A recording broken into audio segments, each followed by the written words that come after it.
Estamos de regreso, muchas gracias por continuar con nosotros. En esta ocasión quisiera pedirles que me acompañen a Números 13, versículo 25. Y volvieron de reconocer la tierra al fin de 40 días, y anduvieron y vinieron a Moisés y a Aarón y a toda la congregación de los hijos de Israel en el desierto de Parán, en Cades. Y dijeron la información a ellos y a toda la congregación, y les mostraron el fruto de la tierra. Y les contaron diciendo: nosotros llegamos a la tierra a la cual nos enviaste, la que ciertamente fluye leche y miel, y este es el fruto de ella. Mas el pueblo que habita en aquella tierra es fuerte, y la ciudad es muy grande y fortificada, y también vimos ahí a los hijos de Anac. Amalec habita en el Negueb, y el Eteo, el Jebuseo y el Amorreo habitan en el monte, y el Cananeo habita junto al mar y a la ribera del Jordán. Entonces Caleb hizo callar al pueblo delante de Moisés y dijo: subamos luego y tomemos posesión de ella, porque más podremos nosotros que ellos. Mas los varones que subieron con él dijeron: no podremos subir contra aquel pueblo, porque es más fuerte que nosotros. Y hablaron mal entre los hijos de Israel de la tierra que habían reconocido, diciendo: la tierra por donde pasamos para reconocerla es tierra que traga a sus moradores, y todo el pueblo que vimos en medio de ella son hombres de grande estatura. Versículo 33. También vimos ahí gigantes, hijos de Anac, raza de los gigantes, y éramos nosotros a nuestro parecer como langostas, y así les parecimos a ellos. Aquí nosotros lo que encontramos es el relato donde se enviaron a 12 espías. El pueblo de Israel selecciona a 12 hombres y los envían a que ellos vayan a inspeccionar la tierra prometida. Y ellos van, y durante 40 días ellos recorren la tierra y regresan, y ahora vienen ellos y presentan el informe de lo que vieron. Y aquí nosotros lo que estamos viendo es que de los 12 hay 10 que comienzan a dar un informe donde dicen que ciertamente sí es una tierra donde fluye leche y miel, pero también es una tierra que es imposible de poder conquistar. Literalmente es casi un suicidio llegar a ese lugar y tratar de hacerlo, porque todos iban a morir. Y en ese momento lo que generan estos 10 es que todo el pueblo comience a quejarse y a murmurar contra el Señor. La pregunta es, ¿por qué acontece esto con el pueblo, pastor? Bueno, yo creo que hay que retomar un poco en el tema del paso por el desierto. El desierto era para probar el corazón, para humillarnos, para acercarnos más a Dios. Y luego vemos la necesidad de entrar a otro tramo del llamado de Dios, de lo que Dios había hablado al pueblo de Israel. Es un tramo de conquista, hay que entrar a un territorio ocupado. Y es interesante ver que todo esto tiene un propósito específico. Siempre el Señor nos va a enseñar algo, humildad, nos va a enseñar dependencia, nos va a enseñar lo que necesitamos para alcanzar aquello que Dios ha hablado. Cada persona, dice la palabra del Señor, que mi embrión vieron su ojo y pude ver todas las cosas que estaban escritas en el libro para que después aconteciese. Ese tema es interesante porque tenemos que entender que Dios tiene un destino con nosotros que está escrito. Que en la medida que nosotros podamos acercarnos a ese destino, vamos a poder llevar a cabo todo lo que el Señor preparó para cada familia, cada persona, cada generación. Entonces esta gente está llegando a un destino que Dios ha hablado antes, han sido procesados en el desierto. Interesante que cogen a un príncipe de cada tribu.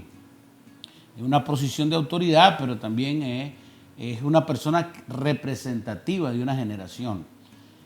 Creo que al llegar al borde y el análisis que se hace de quiénes habitan, cuál es su fortaleza, quiénes son, lo lleva en primer lugar a, antes de ingresar, a hacer un análisis previo.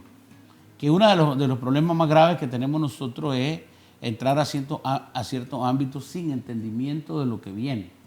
O sea, ir y tomar información necesaria sobre un territorio donde yo voy a ir, donde yo voy a estar, donde Dios me va a enviar, para mí es clave. Es clave y es una de las áreas más importantes de lo que Dios nos quiere enseñar en este relato. Porque hemos actuado locamente. Muchas veces somos muy impulsivos, se ven las cosas y uno va y no hace un análisis, no planea, no revisa, no se sienta un rato a hablar con Dios y también en el conocimiento que te ha entregado a hacer estrategia. Y es interesante que esta es una estrategia.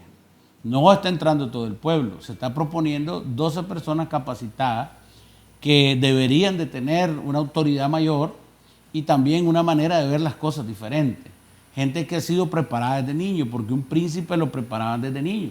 Entonces escogieron a lo mejor de la tribu para ingresar a un lugar que ya es prometido, pero que según vamos entendiendo va a tener que ser conquistado. Entonces, como primer punto, me es muy importante ver o extraer del relato la intencionalidad de una preparación para luego que entre todo el pueblo. Entonces va a haber un informe. Ellos van a entrar, ellos van a ir a verificar mucho de lo que se ha hablado y van a traer un informe. Interesante es que cada quien tiene una perspectiva. Y muchas veces nosotros tenemos una perspectiva, o sea, y es natural. Pero va a ser importante que nosotros creamos en lo que Dios ha hablado, creamos en lo que Dios ha prometido. Génesis 17:8 dice, y te daré a ti, este es Dios hablando a Abraham, y a tu descendencia después de ti, la tierra en que moras, toda la tierra de Canaán en heredad perpetua, y seré el Dios de ellos. Entonces aquí hay una promesa de parte de Dios, muchísimos años atrás. Así es. Ahora, el pueblo de Israel que salió de Egipto y Dios hizo todas estas señales, los lleva a través del desierto, ahí Él se convierte en su proveedor, no le hace falta nada, y entonces están, digamos, a una distancia muy corta de ya empezar a entrar a la tierra, donde tienen que conquistarla. Entonces ahí es donde envían a estos espías. Pero hay una palabra que Dios dio, hay una palabra que los sostiene. Sin embargo, es interesante y es ahí donde necesitamos meditar en esta historia, porque nosotros pudiéramos criticarla, pastor, como qué barbaridad, como hicieron esto, pero realmente lo que nosotros necesitamos es ver qué errores ellos cometieron que nosotros pudiéramos estar cometiendo hoy. ¿Para qué? Para empezar a hacer los ajustes y poder conquistar aquello que Dios ya dijo que nos iba a entregar a cada uno. Entonces, ellos tienen una palabra, pero inmediatamente ellos se dejaron guiar por lo que estaban viendo con sus ojos naturales. Porque Caleb y Josué no estaban negando tampoco que eso estaba ahí. Pero era otra perspectiva. Es correcto. Era una perspectiva de fe. Ahora, Caleb es un hombre impresionante, pues, porque Caleb es un hombre que no es joven. Es un hombre que ya tiene, según lo que hemos leído, cerca de 80 años. Y tiene un vigor especial, tiene un vigor de uno de 40. O sea, no tiene que ver con la edad, tiene que ver con la fe que vos has desarrollado. Y el nombre Caleb significa perro bravo. Era un hombre con ímpetus. Por otro lado, el otro hombre es Josué. Aunque él no sabe, va a ser el líder de Israel pronto. Sin embargo, está en una de sus pruebas. Porque también tiene que ver, él va a ser probado cuando entre a ese lugar. Y va a haber hombres inmensos, que en el reporte viene que hay gigantes. Pues que la tierra es linda, pero que hay múltiples moradores que son fieros para la guerra, pero que también algunos tienen una connotación física superior.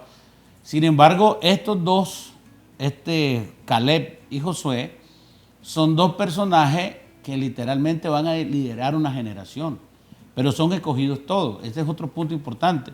A todos se les dio oportunidad, a los 12 príncipes, pero no todos creyeron en la promesa del Señor. Más bien, vienen de vivir terribles cosas en el desierto. ¿Por qué terrible? Porque no tienen un lugar donde asentarse. Hay muchas cosas que no han podido desarrollar. Por ejemplo, cuando ellos entran a la tierra prometida más adelante, era la época de las primeras uvas. O sea, era el tiempo donde por fin volvían a tomar de ese jugo maravilloso que era uva, porque en el desierto no bebieron, solo tomaban agua. Entonces había muchas cosas que ellos venían viviendo. Hoy están a la puerta, Dios lo ha prometido, han visto los milagros, han visto la columna de fuego, han visto cómo les dio agua, han visto el maná y otra vez están dudando. Claro, como usted dice, cada quien tiene una perspectiva, pero el asunto es cuál es la perspectiva bíblica.